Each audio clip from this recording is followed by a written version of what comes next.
Hi, Dave Isaacs with you here for TrueFire.com with video blog number 3 of the Riffin series. And today what I want to explore is incorporating scale tones into chordal progressions. We've dealt before with intervals of the 4th and the 5th.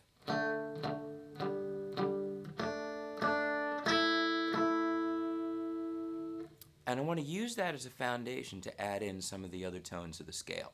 Let's first look at a D major scale because it's a very easy one to play in open position.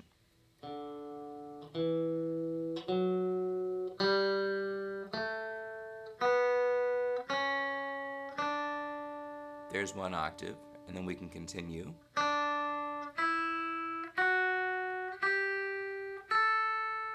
Reaching up as far as note 5. Coming down.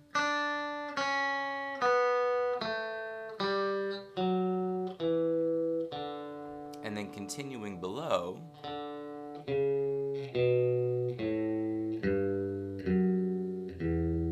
Working back up.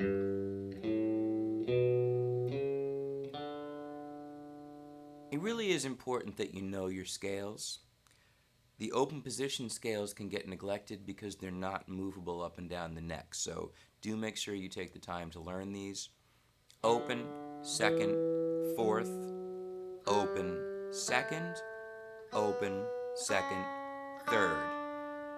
Extension is third, open, second, third, fifth, and descending extension, open, fourth, second, open, third, second, open, and then it works back up.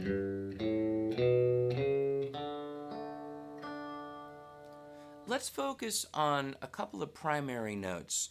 The second and the fourth of the scale are very, very easy to use, and this tying into things we've discussed before about familiar patterns that you may not be totally aware of what you're using. These are suspended chords. D sus2, because we're taking the D chord and substituting note 2 of the scale for note 3 of the scale. Same thing works with D sus4.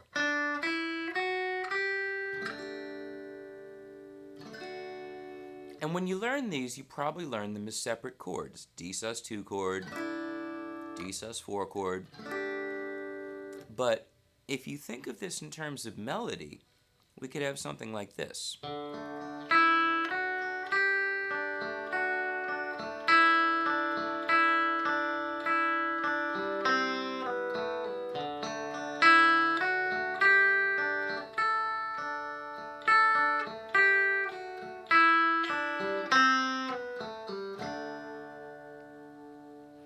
Now, we could try to map out what every single one of those chords is, but ultimately it's all just a D chord with a melodic pattern in D major on top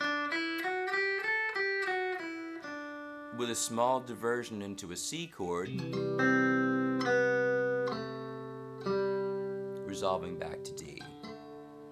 Be aware that the C chord, even though it's not diatonically part of the key of D major, it's very, very commonly used.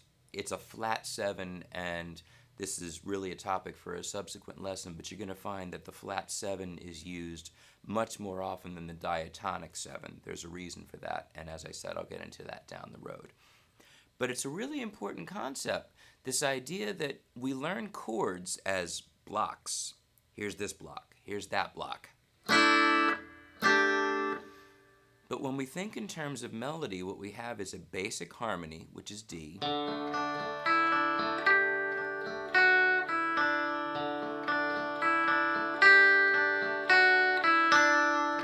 which just has a melody.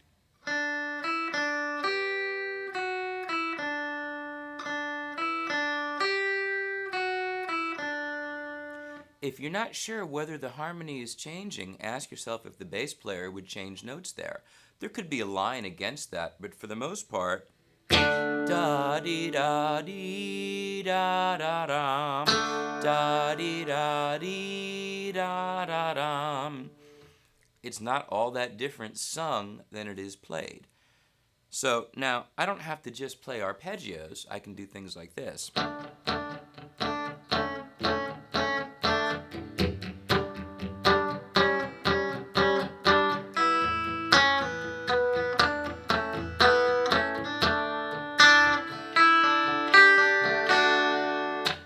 And you've heard this kind of thing many times.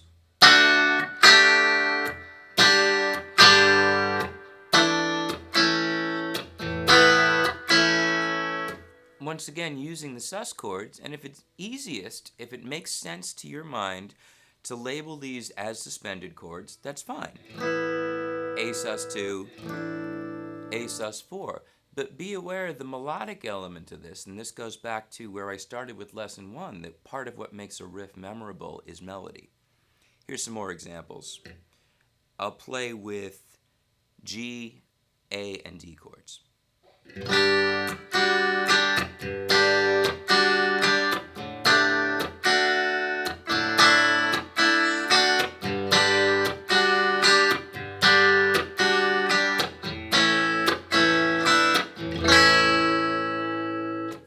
Again, clearly there's a melody there.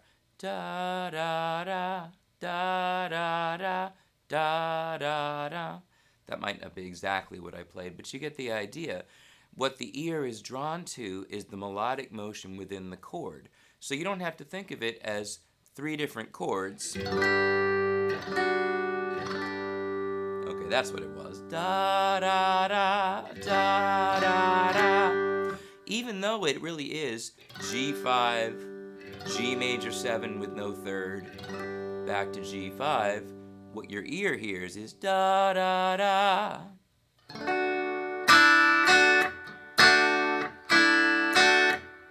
D, D sus2, and D, but again, your ear is drawn to.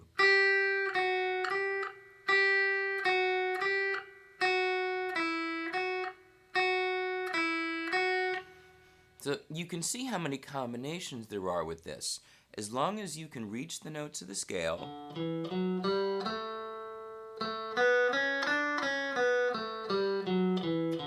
really everything is accessible to you. The 2 and the 4 are the most familiar because that relates to our suspended chords. But the 7 is great, major 7th chords.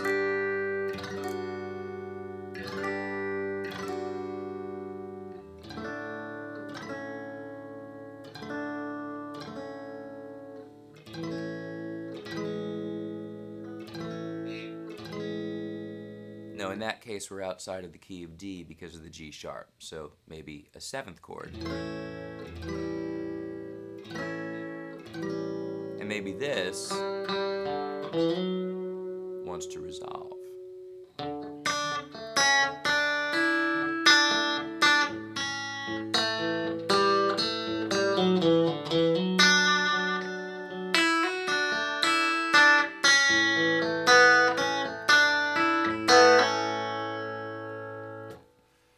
Now that begins to scratch the surface of some other stuff, and that will be continued on with blog number 4.